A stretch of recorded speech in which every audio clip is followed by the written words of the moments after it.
Hi everybody. I'm really sorry. I told somebody I would do some videos this weekend, and I had every intention of doing videos, and then I got sick, and I don't know if it's like a flu or what. I'm better, but I was basically out for 2 days, and I just slept for one. You can probably kind of hear my voice. I sound kind of messed up.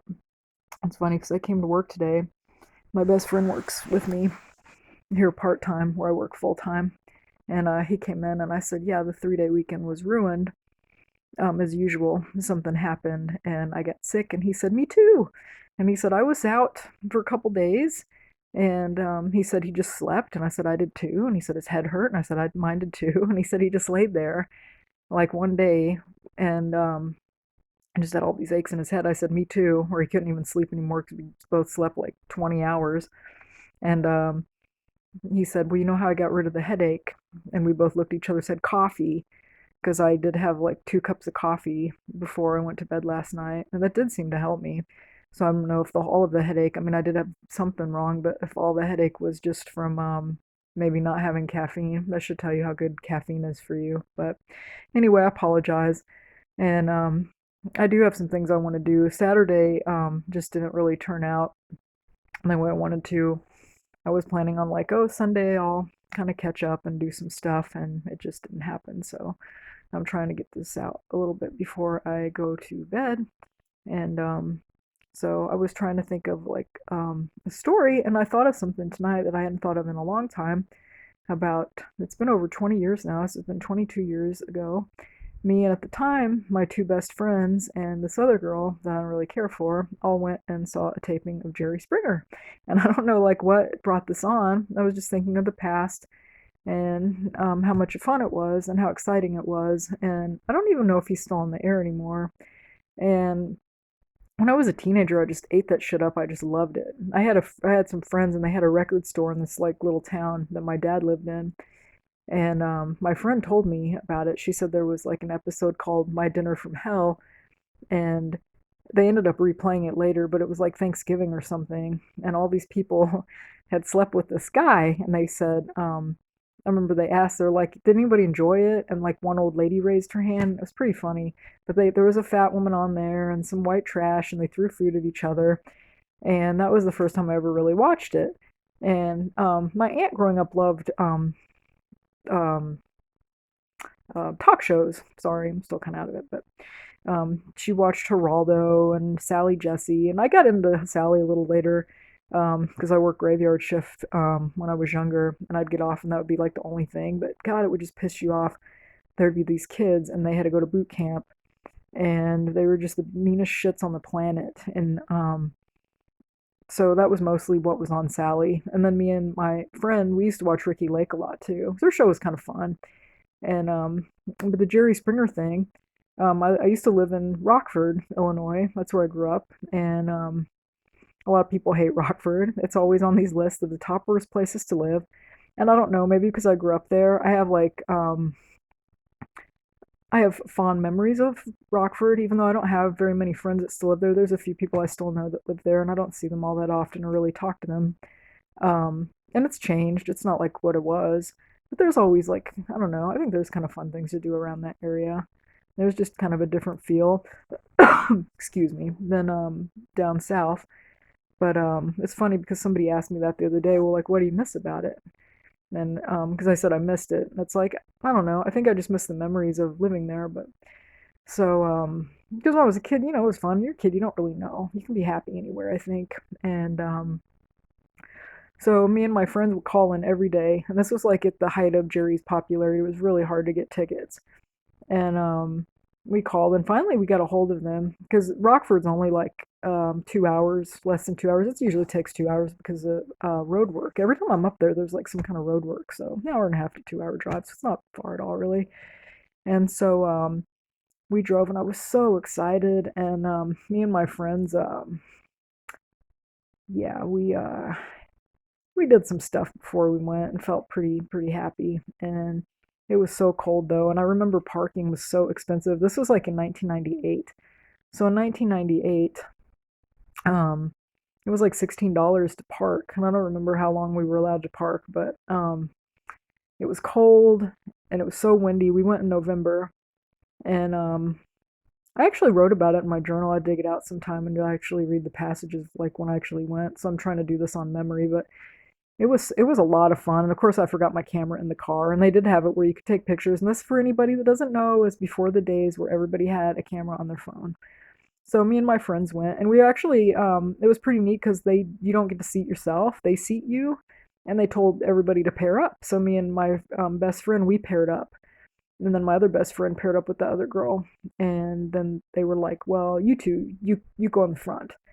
And so we were like all excited, and we get to go in the front, and then Steve and Todd were like, excuse me, they were like, you guys are gonna have to move back a seat because we're gonna sit here. And the seat we were in was right where Jerry would stand. And my friend like would pretend to pinch his butt like while we were watching the show, and everyone was screaming. It was fun. It was like being at a concert. I was 19 years old. I hadn't had to do a lot of fun stuff. I lived, like I said, I lived in Rockford till I was 13, and then when I was from 13 to um, 19, I lived in a really shitty small town. And then when I was 19, I moved back up to Illinois for a little while. And so that's why I got to do these fun things. But it was a lot of fun. And they did the first segment, and we were like, oh, I wonder if there'll be a fight. Do we even have to ask? Like at this point, that's before they stopped the fighting, where they kind of cracked down on the fighting. And sure enough, the first thing, there's a fight. And so we get to watch a segment, one whole segment of one episode. And I asked a question and I got nervous. I don't even remember what I asked, but everybody looked at me and I just got horrible stage fright. It was embarrassing. And more on that later. But then the second show had this woman come out and she was mad at her girlfriend, and she just took her took her dress off, like, and she was completely naked. She wasn't wearing underwear or anything, and we were like screaming and having a great time. We only got to watch the first segment of that, and then I guess the next group of people continued on with that. But so we did that, and then afterwards we got to meet Jerry, and I made an ass of myself. At the time, I mean, I've met some celebrities now because I've been to conventions, and it's really, I mean, it's kind of neat, but it's not. I don't know anymore. I'm not really starstruck by anybody.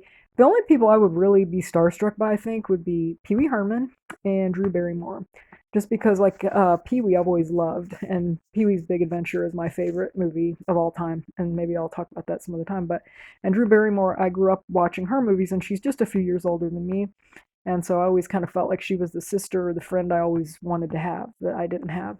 So I have like love for her for different reasons. But so anyway, I was kind of starstruck, like, wow, I can't believe, I watch Jerry every day. And he was really sweet.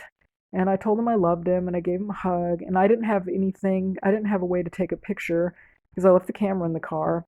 And so I didn't have anything for him to sign either. So I had a dollar bill and he signed it. And I've still got it. And it was a lot of fun. And then we had to wait. I don't know how long. It was a while before our episode aired. And they tell you what episode number it is. And you have to call this number every day or every week. Maybe it's every week. I don't remember. You had to call this number every week. And then they would tell you, like, your episode is going to air tomorrow. And so we did that. And it was funny because, I think my friend, actually, this was back in the days before cell phones.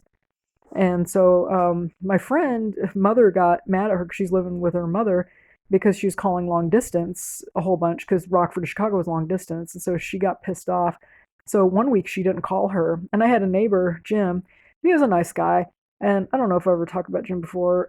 Jim smoked crack, but he was a nice guy. And I was always nice to him. I didn't even really know. I'd go over there and drink beer with him and stuff. And he lived with his dad. But I really hope he cleaned up and got himself together. He was a nice guy, even though he's a crackhead. But anyway, I would go to his house and watch Jerry. He's my next door neighbor. And the one time that my friend didn't call, bam, there we were. And I was like, oh my God. And I didn't have a phone. I ran out to the payphone in Crack Alley, and everyone was at work. No one was home. Couldn't get a hold of anybody. So I had to watch it with Jim. And I was so happy that they edited my stupid question out, whatever it was. Honestly, don't remember. It was embarrassing, but it was a lot of fun. And then when I went back to where I live now, eventually came back for a visit at Christmas, and my cousin said him and his friend thought that they saw me and my friend on there. They go, we thought we saw you. And it was funny because my dad hated Jerry. He thought Jerry was just like just a degenerate show. And looking back on it, he's right. It really is. There's nothing like a value watching Jerry. It's just making fun of stupid people. And some of them you got to wonder if they're not even actors. Like it even almost seemed that way when me and my friends went. Some of it just seemed kind of phony. Um, but it was funny. I remember telling my dad like, "Oh, me and my friends went and saw a taping of Jerry Springer," and he's like, "You didn't see very much," because he was not impressed at all. But so yeah, so that was my story about going on Jerry. And I don't know why I thought of that tonight. Just something popped into my mind, and I thought about Jerry because you don't hear about him anymore. But in the late '90s, it was kind of a big deal to watch him, and I don't know. Oh, and then I worked with a guy that said he was on the show when I moved, and I think he probably was because he looked very familiar, and I used to watch it pretty religiously every day. But so anyway, that's a little story now, and I'm feeling better, so I am going to put some stuff out this week, and I'm really going to stay true to my word and try to make my 3 videos a week. I was, like I said, I was feeling down, and not down like sick, like I just feeling kind of depressed, I guess, and which I don't even normally really get depressed. I've been getting depressed more. I don't know why. I don't know. I think it goes back to that whole 40 and just kind of feeling like you don't have much. But I just try to, I don't know, live day to day, but it's not easy for me to do that. I'm always looking at the future. Maybe I should stop. I've been like that since I was a kid. It's not easy, but um, anyway, so um, sorry that I kept anybody that wanted to watch waiting, and I promise to do better. And thank you for anybody that has watched my videos. I really, really do appreciate it. Sometimes I think I'm going to stop doing it because I need to work on eBay and work on other things because I want to really try to save some money and do some things. And it's not that it takes a lot of time because it really doesn't. Part of the problem too is I share my apartment with someone and they do YouTube for a living. And so they have to be able to use stuff at certain times, and our stuff's kind of in the similar spot. And I don't know. I can't. It's hard for me to talk. Like if I know someone's in the room listening to me. So if I can find more reclusive places, it's a lot easier for me to open up. And so there's that. But anyway, like I said, I'm really going to try to do better. I do enjoy doing this. And like I said, as long as just like one or two people even watch it, like that makes me happy. Just to know that somebody was like, "Yeah, I miss you." I like really, it makes it really, I really do appreciate it. And thank you so much. And I'll put out some more videos this week. Thank you.